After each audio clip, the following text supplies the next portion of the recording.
saya dari Prodi Pendidikan Agama Kristen. NIM saya 25008. Di sini saya akan mempresentasikan paper penafsiran dari Ibrani 10 ayat 29. Di sini saya akan menjelaskan 5 penafsiran. Yang pertama penafsiran literal, dan yang kedua penafsiran gramatikal, dan yang ketiga penafsiran kontekstual, keempat penafsiran historikal, dan yang kelima penafsiran teologis. Di sini saya akan menjelaskan satu persatu tentang penafsiran. Namun sebelumnya saya akan membacakan pendahuluan atau latar belakang Ibrani. Surat Ibrani ditulis untuk memberikan peringatan teologis sekaligus peringatan keras bagi jemaat yang berada di ambang keputusan dan ancaman murtad. Salah satu teks paling tajam yang membahas tentang konsekuensi dan penolakan iman adalah Ibrani 10 ayat 29. Ayat ini tidak hanya berbicara tentang pelanggaran moral biasa dilakukan, melainkan sebuah tindakan penolakan total dan sadar terhadap karya keselamatan. Sekarang saya akan menjelaskan penafsiran yang pertama, yaitu penafsiran historikal, literal. Dalam penafsiran literal kita membutuhkan kamus Alkitab berbagai bahasa dan Alkitab berbagai versi. Dalam teks asli Ibrani 10 ayat 29 mengatakan demikian: betapa lebih beratnya hukuman yang harus dijatuhkan atas dia yang menginjak-injak anak Allah, yang menganggap najis darah perjanjian, yang menguduskan dan yang menghina roh kasih karunia. Di sini saya menafsirkan tentang menginjak-injak anak Allah. Berarti menghina Yesus Kristus, memperlakukan Yesus dengan hinaan, memandang Yesus rendah, bahkan menganggap Yesus tidak berharga, menganggap najis darah perjanjian seperti tindakan meremehkan, menodai, dan menilai darah Yesus yang menyucikan manusia sebagai darah biasa yang tidak kudus dan tidak ada nilainya. Dalam Alkitab berbagai bahasa menginjak-injak, menganggap najis. Dalam bahasa Jawa, ngidak-idak putraning Allah, nganggap najis marang rahim perjanjian. Dalam Alkitab berbagai versi, saya mengambil tentang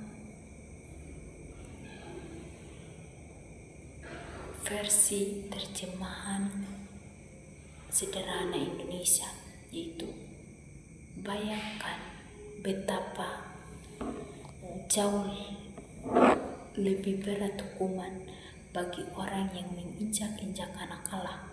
Mereka menganggap darah perjanjian yang sudah menyucikan mereka sebagai darah yang tidak suci. Dengan begitu mereka menghina roh Allah yang sudah menunjukkan kebaikan hati kepada kita. Kesimpulan dari penafsiran pertama, yaitu Ibrani 10 ayat 29, dapat diartikan bahwa menginjak-injak anak Allah adalah di mana seorang secara sadar membuang keselamatan dan seolah-olah dia menunjukkan rasa jijik atau menghina kasih karunia Allah. Penafsiran yang kedua yaitu penafsiran gramatikal. Melalui perbandingan berbagai versi Alkitab, struktur tata bahasa dan penekanan, maka dari Ibrani 10 ayat 29 dapat kanalisasi menjadi 3 poin pelanggaran utama. Di sini saya mengambil dalam terjemahan dalam Alkitab berbagai versi. Yang pertama, TSI. Maka terlebih lagi orang yang menghina anak Allah, mereka pantas dihukum menghina Allah. Artinya mengaku sebagai pengikut Kristus, tetapi terus saja hidup dalam dosa. Orang seperti itu memandang remeh darah Yesus, darah yang sudah Dia curahkan untuk meresahkan perjanjian baru dengan Allah dan yang telah menguduskan kita. Dengan demikian mereka menghina roh Allah, yaitu rohnya yang menyampaikan kabar baik tentang kebaikan hati Allah kepada kita. Yang kedua, FAYH. Bayangkanlah betapa hebatnya hukuman bagi mereka yang telah menginjak-injak anak Allah, yang memperlakukan darahnya yang menyucikan sebagai hal biasa yang tidak suci, dan yang menghina serta memurkakan Roh Kudus yang membawa pengasihan Allah kepada umatnya. Dalam AMD, jadi bagaimana dengan orang yang menunjukkan kebencian terhadap anak Allah, atau bagaimana dengan mereka yang tidak menghargai korban darahnya yang memulai perjanjian baru dan membuat mereka suci? Dan bagaimana dengan mereka yang menghina anugerah roh Allah? Bayangkan betapa beratnya hukuman yang mereka terima. Dalam BIMK, betapa lebih berat hukuman yang harus dijatuhkan atas orang yang menginjak-injak anak Allah. Orang itu menganggap hina darah perjanjian Allah, yakni kematian Kristus yang membersihkan dari dosa. Ia menghina roh pemberi rahmat. Dalam AGS, menurut kalian betapa lebih buruknya seorang akan pantas menerima hukuman mereka jika mereka sudah menginjak-injak anak Allah, jika mereka sudah mengabaikan darah yang menyegarkan perjanjian dan membuat kita kudus, memperlakukannya sebagai hal biasa dan sepele, dan sudah menyalahgunakan roh kasih karunia. Dalam UKKH, betapa beratnya hukuman yang akan diterima oleh mereka yang menghina anak Allah. Mereka meremehkan darah Kristus yang dicurahkan untuk mengesahkan perjanjian yang baru dan menguduskan mereka.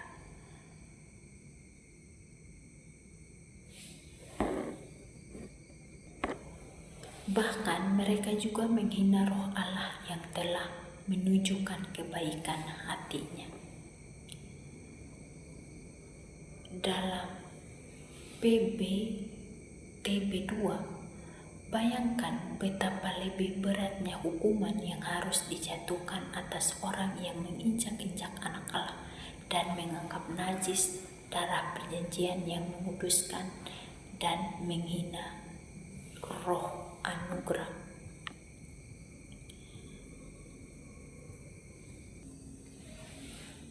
Sekarang kita masuk dalam pelanggaran utama. Yang pertama, penghinaan terhadap person Kristus. Versi TSI dan OKKH menerjemahkan menginjak-injak sebagai tindakan menghina. Secara gramatikal ini merujuk pada orang yang mengaku pengikut Kristus tetapi hidupnya terus-menerus berkubang dalam dosa secara sengaja. Dan yang kedua, devaluasi terhadap korban Kristus. Versi FAYH, AMD, dan AGS menekankan bahwa pelaku murtad memperlakukan darah perjanjian sebagai hal biasa yang sepele. Mereka mengabaikan darah yang mengesahkan perjanjian baru. Yang ketiga,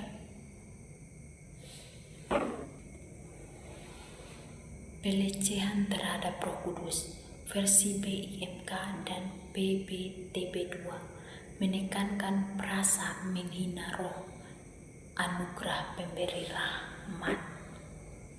Kesimpulan dalam penafsiran yang kedua, penafsiran gramatikal, Ibrani 10 ayat 29 adalah peringatan keras bahwa orang yang menolak Kristus, menganggap najis darahnya, dan menghina Roh Kudus layak untuk menerima hukuman yang berat. Dalam penafsiran kontekstual, kita akan baca ayat sebelumnya atau ayat sesudahnya dalam teks.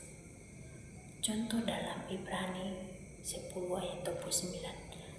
Betapa lebih beratnya hukuman yang harus dijatuhkan atas dia yang menginjak-injak anak Allah, yang menganggap najis darah perjanjian, yang menguduskan dan yang menghina roh kasih karunia. Untuk kita lebih pahami atau mengerti dalam teks 29, kita harus mengambil konteks sebelumnya atau sesudahnya. Dalam konteks sebelumnya, saya mengambil ayat 19 sampai 28. Penulis awalnya menjelaskan hak istimewa orang percaya yang memiliki akses langsung ke tempat kudus melalui darah Yesus. Ayat 19 sampai 22, jemaat didorong untuk bertahan dan setia beribadah. Ayat 23 sampai 25. Namun di ayat 26 sampai 28 diberikan kontras. Jika seorang yang telah menerima pengetahuan tentang kebenaran teologis ini memilih untuk sengaja terus berbuat dosa, maka tidak ada lagi korban penghapus dosa yang tersedia bagi mereka selain penghakiman.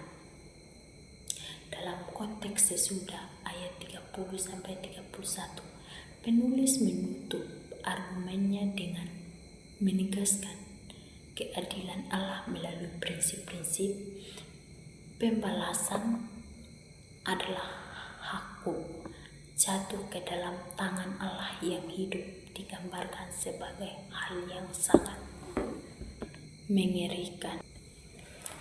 Kesimpulan dari penafsiran kontekstual yaitu Ibrani 10 ayat 29 diletakkan sebagai jembatan argumen untuk menunjukkan bahwa jika melanggar hukum Taurat saja dihukum mati. Ayat 28, maka menolak Kristus secara sadar akan mendatangkan konsekuensi spiritual yang jauh lebih dahsyat daripada sekedar penafsiran historikal. Ungkapan menginjak-injak anak Allah menunjukkan tindakan murtad secara sadar, yaitu seorang yang pernah mengenal Injil-Injil tetapi kemudian menolak Kristus, menganggap najis darah perjanjian. Berarti memandang rendah pengorbanan darah Yesus di kayu salib yang sebenarnya menyucikan manusia dari dosa. Sedangkan menghina roh kasih karunia berarti menolak karya Roh Kudus yang membawa manusia kepada perbuatan dan keselamatan, pertobatan dan keselamatan. Secara historis, surat Ibrani ditujukan kepada jemaat Kristen mula-mula atau kemungkinan besar berlatar belakang Yahudi yang sedang menghadapi tekanan sosial, penganiayaan, dan krisis eksistensi. Di bawah tekanan tersebut ada godaan besar bagi mereka untuk meninggalkan iman Kristen dan kembali ke sistem hukum Taurat atau Yudaisme. Dalam konteks sejarah ini, ungkapan-ungkapan tajam di ayat 29 ditujukan sebagai alarm darurat. Penulis Ibrani ingin jemaat memahami bahwa kembali ke sistem lama setelah mengenal Injil bukanlah sebuah opsi alternatif yang aman, melainkan sebuah kemurtadan sejarah yang menganggap pengorbanan Yesus disalib gagal dan tidak berguna. Kesimpulan dalam penafsiran historikal Ibrani 10 ayat 29 ditujukan kepada orang-orang percaya yang sedang mengalami tekanan agar tidak meninggalkan iman kepada Kristus. Menolak Yesus setelah menerima kebenaran dianggap sebagai dosa yang sangat berat karena berarti menghina pengorbanan Kristus dan menolak karya Roh Kudus. Sekarang kita akan masuk dalam penafsiran teologis. Secara teologis, Ibrani 10 ayat 29 adalah peringatan terhadap kemurtadan atau murtad secara rohani. Ayat ini menegaskan bahwa menolak Kristus secara sengaja setelah mengetahui kebenaran adalah dosa yang sangat fatal. Karena itu berarti menghina seluruh karya keselamatan Allah Tritunggal. Di sini saya menguraikan 3 penghinaan terhadap karya Allah. Yang pertama, menolak Allah anak melalui frasa menginjak-injak anak Allah. Seorang menolak dan merendahkan supremasi serta pengorbanan Yesus Kristus di kayu salib. Yang kedua, menolak Allah Bapa melalui frasa menganggap najis darah perjanjian, menyamakan darah tubuh Kristus atau yang meresahkan perjanjian kekal dengan sesuatu yang bisa atau kotor, sehingga menolak kuasa penyucian. Yang ketiga, menolak Allah Roh Kudus melalui frasa menghina Roh kasih karunia. Seorang secara aktif menolak,